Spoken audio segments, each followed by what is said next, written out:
생각하건대 현재의 고난은 장차 우리에게 나타날 영광과 비교할 수 없도다. 피조물이 고대하는 바는 하나님의 아들들이 나타나는 것이니 피조물이 허무한 데 굴복하는 것은 자기 뜻이 아니요 오직 굴복하게 하시는 이로 말미암음이라. 그 바라는 것은 피조물도 썩어짐의 종노릇한 데서 해방되어 하나님의 자녀들의 영광의 자유에 이르는 것이니라. 피조물이 다 이제까지 함께 탄식하며 함께 고통을 겪고 있는 것을 우리가 아느니라. 그뿐 아니라 또한 우리 곧 성령의 처음 익은 열매를 받은 우리까지도 속으로 탄식하여 양자될 것 곧 우리 몸의 속량을 기다리느니라. 우리가 소망으로 구원을 얻었음에 보이는 소망이 소망이 아니니 보는 것을 누가 바라리요. 만일 우리가 보지 못하는 것을 바라면 참음으로 기다릴지니라.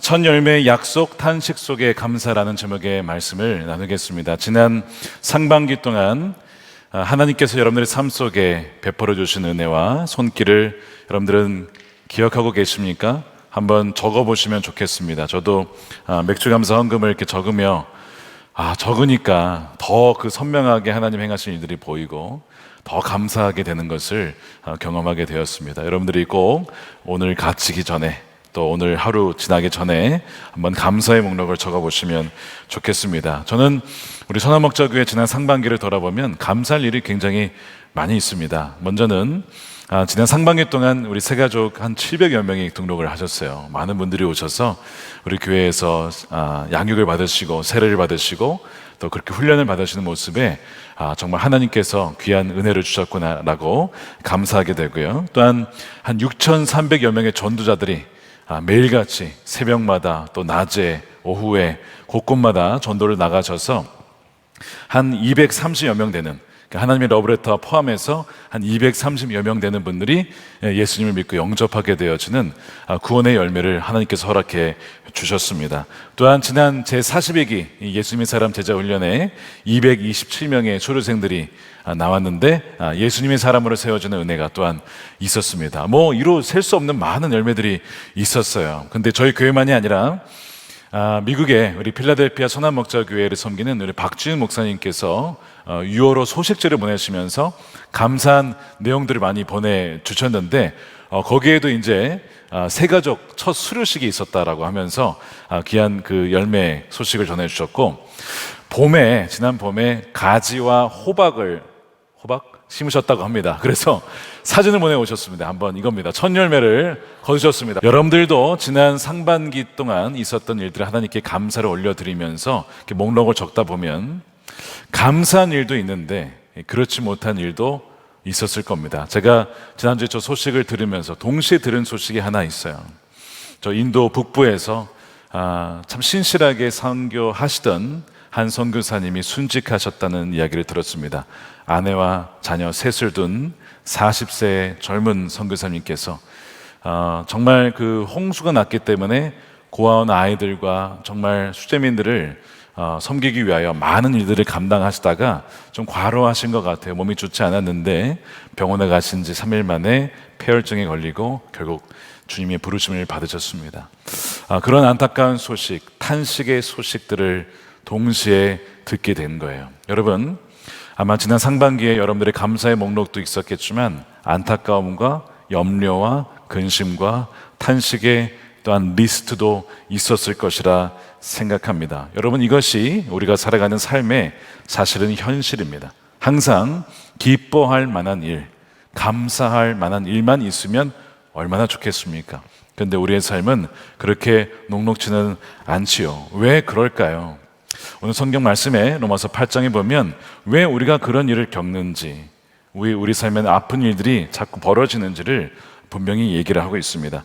8장 20절에 보면 피조물이 허무한데 굴복하는 것은 자기 뜻이 아니라 오직 굴복하게 하시는 이로 말미암음이라. 우리가 그 앞에 읽었듯이 18절, 19절 보면 이 세상의 모든 피조물들이 지금 간절하게 구원을 바라고 있다는 겁니다. 여기서 20절에서 말하는 허무함이란 무엇이냐면 영원히 존재하지 않고 사라지는 속성을 말해요.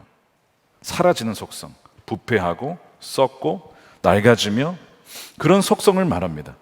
여러분, 이 세상에 존재하는 모든 것이 다 그렇게 사라지게 되죠. 그래서 우리는 재앙을 겪기도 하고 질병을 겪기도 하고 심지어는요, 사망을 우리는 결국에는 맞이하게 됩니다. 왜 이런 일이 벌어지느냐? 성경에 보면 아담의 범죄 이후에 이 세상 전체가 결국 범죄함으로 말미암아, 죄로 말미암아 이 세상 전체가 공의로운 심판 아래 허무함이라고 하는 이 법칙에 매이게 되었다라고 말씀해요. 자, 로마서 5장 12절이죠. 그러므로 한 사람 아담입니다. 말미암아 죄가 세상에 들어오고 죄로 말미암아 사망이 들어왔나니 이와 같이 모든 사람이 예외 없이 죄를 지었으므로 사망이 모든 사람에게 이르느니라.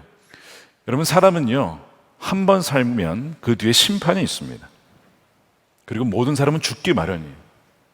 우리 삶은 이것이 영원하지 않다는 거예요. 한정된 유한한 삶이라고 하는 것이죠. 사망이 들어온 거예요. 그래서 낡아지고 부패하고 사라지게 됩니다.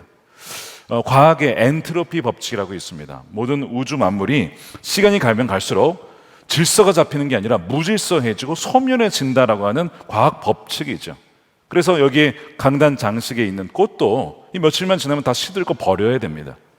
이 나무들도 마찬가지입니다. 시간이 지나면 부패하는 거예요. 버려야 되는 거예요. 사람의 몸도 나이가 들면 관절이 시리고 몸이 아프고 근육이 뭉치고 나중에는 병이 생기고, 자, 이것이 엔트로피 법칙이죠. 어떻게 보면 하나님께서 말씀하신 대로 너가 나를 떠나게 되면 죽을 거야, 그 말씀이 그대로 이루어지게 된 것, 그것을 과학의 언어로 엔트로피 법칙이라고 설명을 한 것입니다. 그런데 이제 누가 이것을 하게 하셨냐?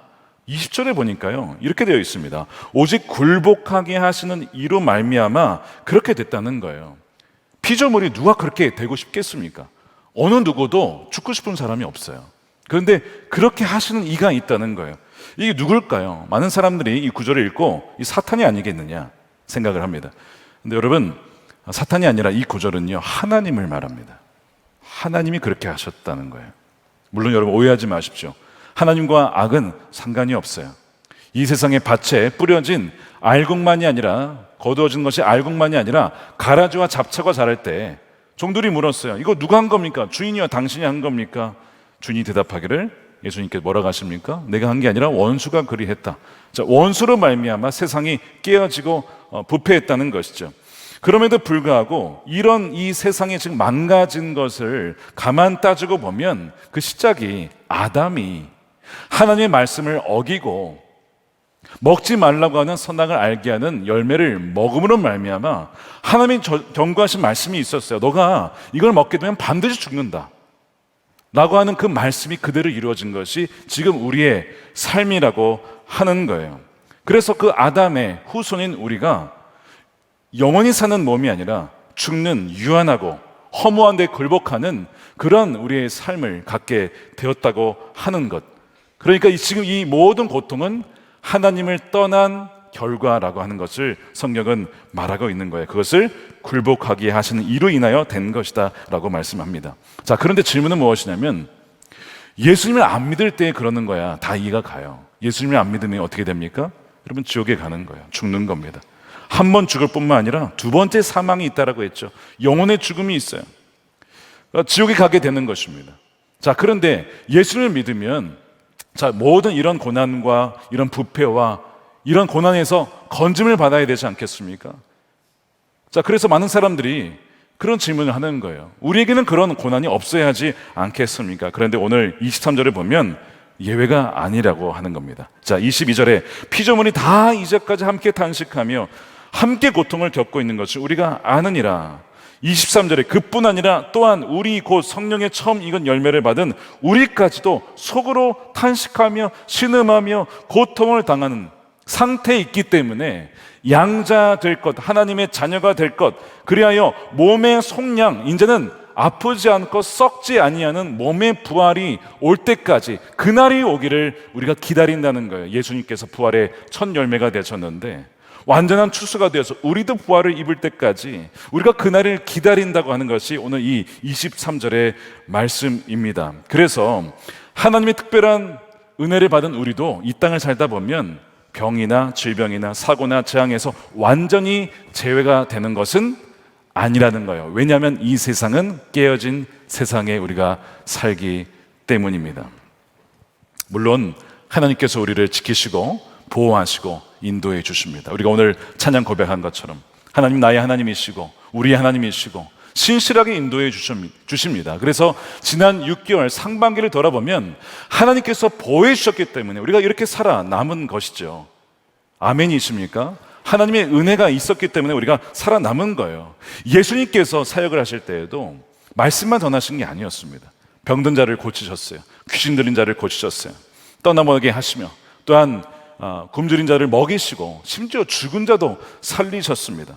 그런 일들이 예수님께서 하신 일이었어요. 그래서 세례 요한이 묻기를 오실 이가 당신이 맞습니까? 라는 질문을 할 때에 예수님께서 이렇게 답변을 하셨죠. 마태복음 11장 4절입니다. 예수께서 대답하여 이르시되 너희가 가서 듣고 보는 것을, 자, 예수님이 행하시는 걸 듣고 보는 것을 요한에게 전달하라는 거예요. 맹인이 보며 못 걷는 사람이 걸으며, 예수님이 치유하셨죠.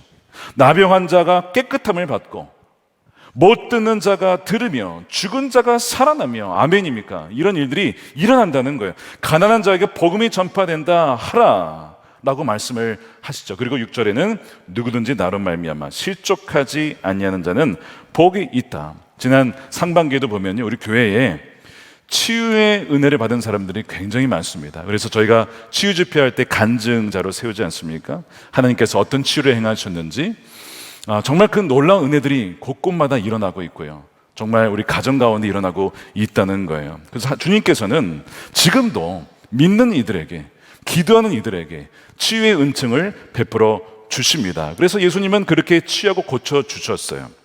자, 그런데 이 6절에 뭐라고 되어 있습니까? 나로 말미암아 실족하지 아니하는 자는 복이 있다. 이제 왜 이 얘기를 하셨을까요? 왜냐하면 어떤 사람은 치유를 받지만 어떤 사람은 치유를 받지 못할 수도 있기 때문입니다. 여러분, 실족하지 않으실 수 있겠습니까? 자, 예수님이 병든 자를 고치셨는데 다 고치신 건 아니었어요. 예수님이 죽은 자를 살리셨는데 다 살리신 건 아니었습니다. 나인성의 과부의 아들과 야이로의 딸과 나사로를 살리셨지만 죽은 다른 사람들 다 살린 건 아니었습니다. 왜 그러셨을까요? 주님이 말씀하시고 행하신 것은 하나님 나라가 가까이 오고 있음을 맛보여 주신 거예요. 마치 시시코너처럼, 시시코너, 맛만 보고 온전한 그 음식은 나중에 온다는 거예요. 그렇게 하신 것이지 온전한 나라를 이미 이 땅에 온 게 아니라 이미 왔지만 아직 완전히 오지 않았기 때문에 우리의 삶에는 여전히 아픔과 갈등이 있을 수 있다는 거죠. 그래서 설령 너희의 문제가, 너희의 아픔이 해결되지 않는다 하더라도 그것으로 인해서 실족하지 말아라. 왜냐하면 나는 너희를 그래도 돌보고 있다. 너희의 생각과 나의 생각이 다르다. 너희의 계획과 나의 생각이 다르니까 나를 신뢰하렴. 그러면 너에게 복이 있을 거야. 실족하지 않은 자에게 복이 있을 줄로 믿습니다. 근데 많은 이들이 바로 이 지점에서 실족을 하는 거예요. 하나님, 왜 저의 병은 고쳐주지 않습니까? 하나님, 저의 자녀의 장애는 왜 고쳐주지 않습니까?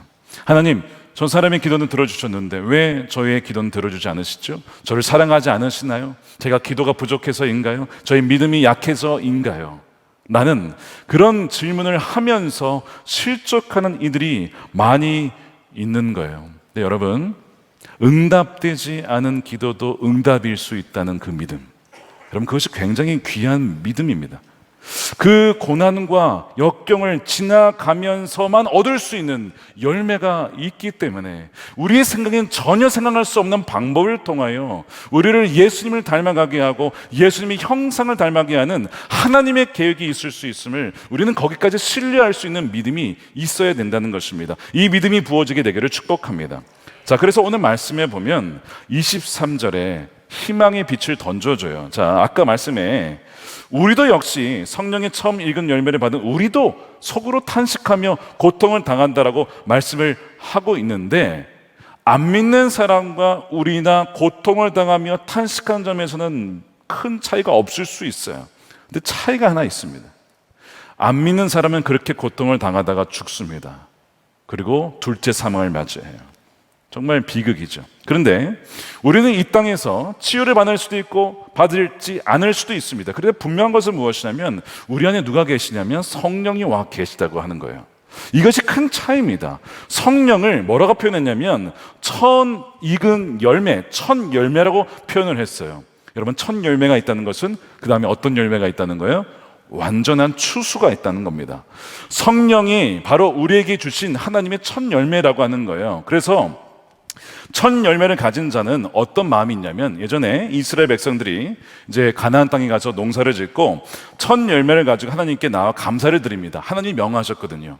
그래서 이 첫 열매를 드릴 때 마음이 뭐냐면, 지금은 이 첫 열매 보잘것없어 보이는 열매이지만 나중에는 완전하고 풍성한 추수를 주실 것을 믿는 믿음으로 드리는 겁니다. 자, 그러면 하나님께서는 그렇게 드리는 그 믿음의 중심을 보시고, 너가 정말 지금 너의 눈에 보기에는 열매가 안 보이는 것 같고 아주 작은 열매인 것 같은데 정말 그것을 통하여 풍성한 열매, 온전한 열매가 있을 것을 너가 정말 믿느냐?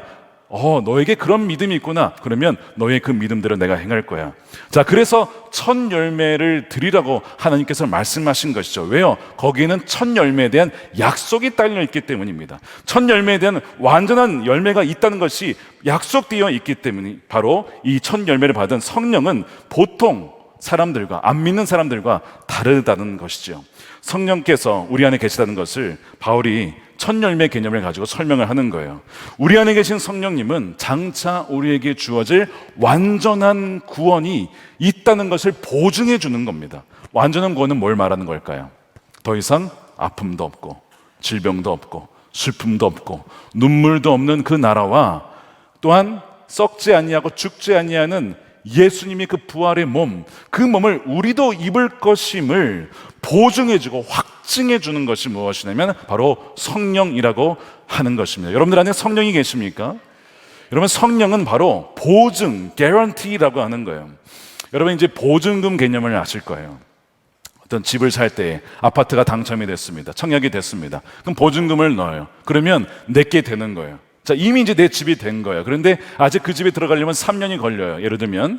자, 그러면 어떤 상황입니까? 내가 지금 나의 삶은 낡고 허름한 월세에서 살고 있어요. 그런데 당첨에 대해서 보증금을 냈습니다. 그래서 새로운 완전한 집이 있어요. 그 소망이 있는 거예요. 그러나 나의 삶은 여전히 그렇지 않죠. 우리의 삶이 그렇다는 거예요. 우리의 이 현실의 삶은 낡고 부패하고 넘어지고 병들고 사고를 당하고 재앙을 당하는 일들이 우리 삶에 있을 수 있으나, 그러나 완전하고 아픔이 없는 그 나라와 부활이 있음을 우리가 믿기 때문에 그 소망을 가지고 지금부터 감사하며 찬양하며 그 미래를 확신하고 기뻐할 수가 있다라고 하는 것이 바로 누구 때문에 가능하다고요? 성령님 때문에 가능하다는 겁니다. 성령님은 또 이렇게 비유할 수 있어요.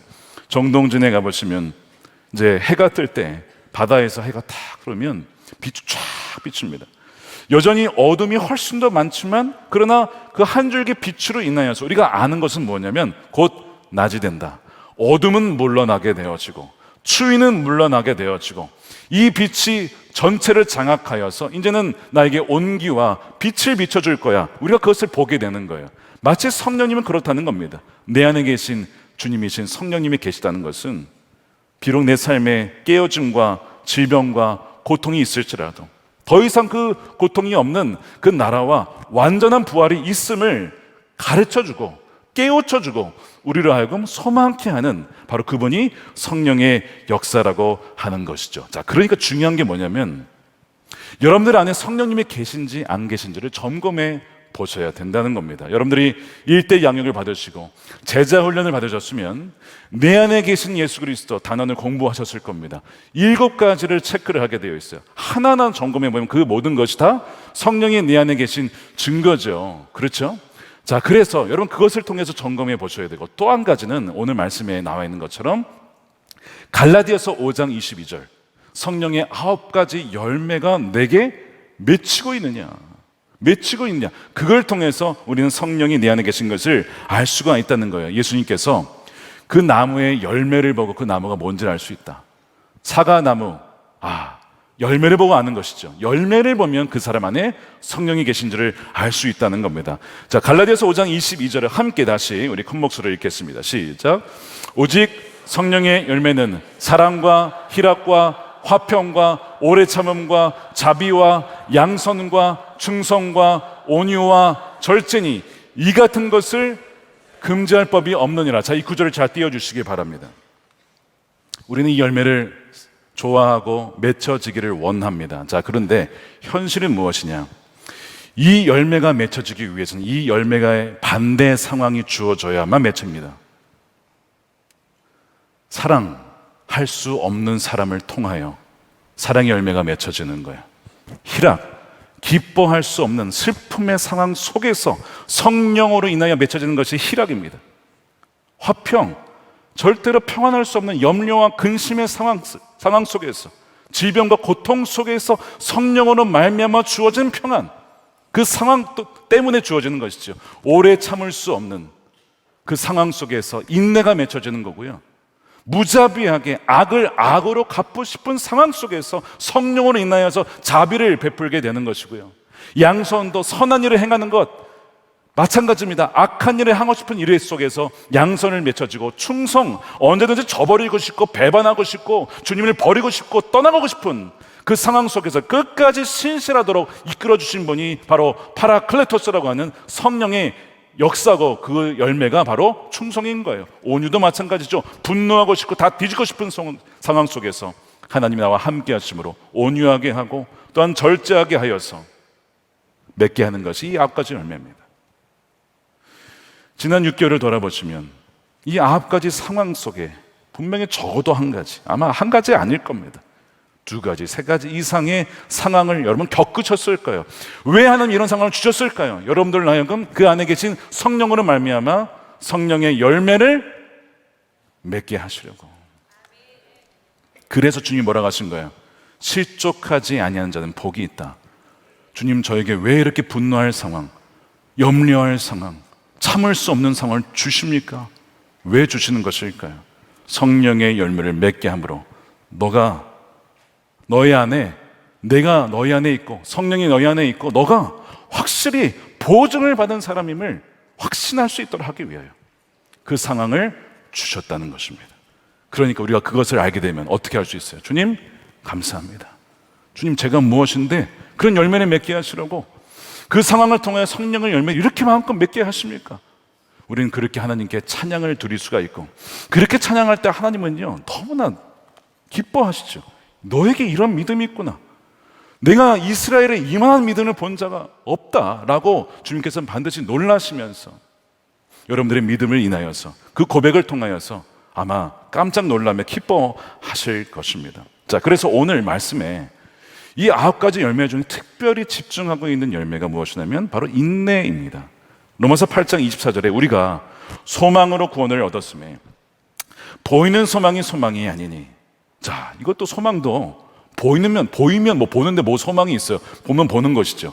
소망이라고 하는 것은 보이지 않는 것을 보는 거잖아요. 기다리는 것이잖아요. 그것은 믿음이 있어야만 소망할 수 있는 거거든요. 보는 것을 누가 바라리요? 만일 우리가 보지 못하는 그 하나님 나라와 부활을 우리가 바라고 믿는다면 인내함으로, 여기 참음이 patience, 바로 인내, 성령의 9가지 열매 중에 하나죠. 그것으로 기다릴 것이다. 소망과 인내는 따로따로가 아닙니다. 소망이 있는 자는 인내하게 되어 있어요. 소망이 있는 사람은 믿음이 있다는 얘기입니다. 어떤 믿음이요? 천국이 있다는 것, 지옥이 있다는 것, 새하늘과 새 땅이 있다는 것, 부활이 있다는 것을 믿기에 소망으로 기다리며 동시에 인내가 맺혀지게 되는 거예요. 이 인내라고 하는 것이 이 깨어진 세상 속에 살아가는 동안 우리에게 반드시 필요한 열매입니다. 자녀를 키우면서 반항하며 심지어 죽고 싶다라고 하는 그 아이들, 주님 어떻게 하시렵니까? 이 깨어진 세상 속에 그 아이를 위해서 기도하며 그를 위해서 하지만 하나님은 언제 이 아이를 고쳐주시겠습니까? 라고 하는 그 인내의 열매 없이는 우리는 도무지 견딜 수 없는 세상 속에 살아가고 있잖아요. 그래서 특별히 오늘 로마서 말씀에는 이 인내의 열매, 그 상황을 통해서 우리를 알고 인내의 열매를 맺게 하여 그 하나님 나라의 자녀로 끝까지 우리를 인도해 가시는 하나님의 섭리적인 손길이 있다는 것입니다. 히브리서 11장에 보면 믿음의 용사들이 쭉 나와요. 우리가 좋아하는 아브라함, 이삭, 야곱, 모세 이런 이야기가 쭉 나오는데 이름 없는 용사들의 이야기도 나옵니다. 그래서 믿음이 있는 사람들은 사자들을 멸하기도 하고 이방의 진을 쳐들어가서 이기기도 하고 승리하고 이런 이야기를 쭉 나옵니다. 그게 믿음의 용사들의 어떤 삶의 모습이죠. 그런데 그 다음에 바로 이어서 믿음의 다른 측면을 얘기해줘요. 무엇이냐면 참고 견디는 걸 얘기합니다. 이거는요, 세상에 감당할 수 없는 자들이다 라고 얘기를 해요. 히브리서 11장 36절이죠. 또 어떤 이들은 조롱과 채찍질과 결박과 옥에 갇히는 시련도 받았다. 돌로 치는 것과 톱으로 켜는 것과 시험과 칼로 죽임을 당하고 양과 염소의 가죽을 입고 유리하여 궁핍과 환난과 학대를 받았으니 그 상황 중에도 어떤 열매를 맺는 거예요? 인내하며 충성하는 거예요. 주님을 배반하지 않는 거예요. 주님을 부인하지 않는 거예요. 성령의 열매죠. 이런 사람은 세상이 감당하지 못하고 세상이 이해할 수 없는, 그런데 분명하게 하나님의 나라의 사람, 예수님의 사람, 성령의 사람이라고 하는 것입니다. 저와 여러분들에게 이러한 믿음이 있게 되기를 축복합니다. 이러한 열매가 주렁주렁 맺혀지기를 축복합니다. 최근 13년간 긴 암투병 끝에 주님의 부르심을 받은 자매님이 계십니다. 규정에서 출간한 책이죠. 나는 주님의 것입니다의 저자 고 천정은 자매의 이야기인데요. 얼마 전에 부름을 받았습니다. 고통스러운 항암 치료의 과정 속에서 자신의 정체성을 단 한 문장으로 표현했습니다. 나는 주님의 것입니다. 내 삶은 주님의 것입니다. 여러분, 우리의 삶은 우리 게 아닙니다. 우리 게 아니에요. 선물로 주어진 것입니다. 주님이 우리에게 주신 것이고 우리는 주님께 속한 자예요. 내가 원하는 인생, 이러저러 해야 한다라는, 그렇게 내가 할 수 있는 인생이 아니죠. 인생은 나의 뜻대로 되지 않습니다. 하나님께 속한 인생이기에 하나님, 나를 주의 뜻대로 사용해 주십시오.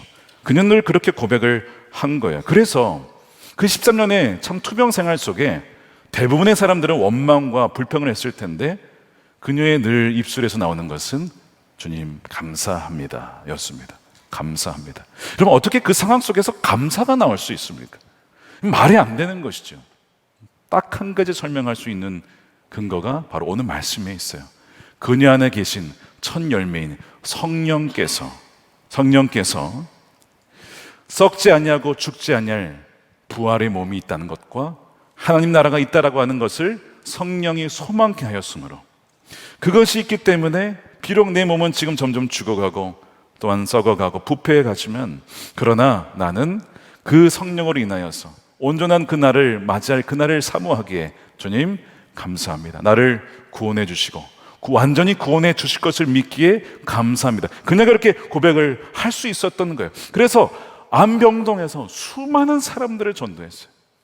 울면서 회개하며 거듭난 사람들이 한두 명이 아닙니다. 그 아픈 그녀를 통해서 수백 명의 영혼들이 주께로 돌아왔다는 사실입니다. 사랑하는 여러분, 우리가 이 고통과 탄식에 또한 감사할 수 있는 여러 가지 상황 속에 있지만, 우리의 감사는요, 상황에 근거한 감사가 아닙니다. 그거는 안 믿는 사람도 할 수 있는 거예요. 안 믿는 사람도 저것 때문에 감사하다, 감사의 일기 얼마든지 할 수 있어요. 근데 그리스도인의 감사는요, 상황의 감사가 아니라 하나님의 약속에 근거하고 하나님이 나와 함께 하시기에 항상 감사할 수가 있는 것입니다. 우리가 맥주감사 주일을 드리면서 우리가 다시 회복해야 될 감사는 상황에 근거한 그 감사가 아니라 바로 우리 안에 계신 성령으로 인한 약속에 근거한 바로 그 감사인 것이죠. 그래서 에베소 5장 18절에 오직 성령으로 충만함을 받으라의 특징을 가진 자의 특징이 무엇이냐? 바로 범사의 우리 주 예수 그리스도의 이름으로 항상 아버지 하나님께 감사하는 자, 바로 이 자가 감사로 나아갈 때 그 사람의 소망이 어디에 있는지를 보여주는 거예요. 너는 믿는 구석이 있구나. 사람이냐 돈이냐 그게 아니라 보이지 않지만 분명히 살아계신 하나님께 소망을 두기에 감사할 때에 바로 그것이 하나님께 영광이 되는 삶이 된다는 것이죠. 그래서 우리가 이렇게 고백했으면 좋겠어요. 내 눈앞에 문제보다 보이지 않는 하나님과 그분의 약속, 나와 함께 계시고 나에게 부활의 약속이 주어졌다는 것을 인하여 저는 그것을 더 찬양하고 믿습니다. 나는 내 삶이 통제불능처럼 보여도 하나님이 주의 손으로 내 삶을 붙잡고 계심을 믿습니다. 나는 이 고난의 의미를 다 이해할 수 없지만 모든 것을 합력하여서 선을 이루시는 하나님을 찬양합니다. 이것이 우리의 고백과 찬양이 되기를 축복합니다. 그랜트 오스본이라고 하는 성경학자가 있습니다. 제가 참 좋아하는 학자인데요, 오늘 말씀을 준비하면서도 참고한 학자의 책이 있습니다. 어쨌든 그분이 어릴 적부터 고질적인 천식으로 고통을 받았어요. 많은 분들이 그분을 위해서 기도해 주었습니다. 왜냐하면 밖에 나가서 놀지를 못하는 거예요. 천식 때문에. 기도를 해 주었지만 낫지를 못했습니다. 오히려 치료 과정 중에 부작용이 있었어요. 근육이 약해지는 스테로이드성 근육 질환을 덤으로 얻게 됐습니다. 천식 플러스 이 근육 질환까지 얻게 되었어요. 그래가지고 더 놀지 못하게 되어지는 그런 일이 있었어요. 어떻게 보면 너무나 안타깝죠. 자, 그런데 하나님께서는 오히려 그 상황을 통하여 어떻게 그를 만드셨냐면, 그가 집에서 늘 책을 읽어야 했습니다. 나가서 놀질 못하니까 늘 책을 읽고 말씀을 읽고 또한 성경 또한 신학 여러 가지 책들 두루 섭렵하다 보니까 하나님께서 그를 뭘로 만드셨냐면 성경학자로, 신학자로 만드셔서 많은 목회자들이 영향을 미치는 성서학자로, 성경학자로, 또한 신학자로 그렇게 세워주신 거예요. 그래서 그가 이렇게 훗날 감사하며 고백을 합니다. 하나님은 나의 그 연약함을 통해 나를 위해 예비하신 최선의 삶을 살게 하셨습니다. 내가 생각한, 내가 꾸민, 내가 계획한 최선의 삶이 아니에요. 하나님이 예비하신 최선의 삶. 내가 생각한 대로 했으면요, 그가 지금의 저명한 신학자가 되지 못했을 겁니다. 근데 하나님이 예비하신 최선의 삶을 살게 하셔서 하나님 너무 감사합니다. 하나님 찬양합니다. 그가 그렇게 고백을 하는 거예요. 저는 그의 고백을 보면서 이것이 바로 우리가 탄식 속에 감사할 수 있는 이유와 바로 표본이 된다는 것을 보게 되었습니다. 오늘 우리가 읽지는 않았지만 바로 뒷구절입니다. 마지막 구절의 뒷구절인 8장 26절에 보면 참 놀라운 약속이 있어요.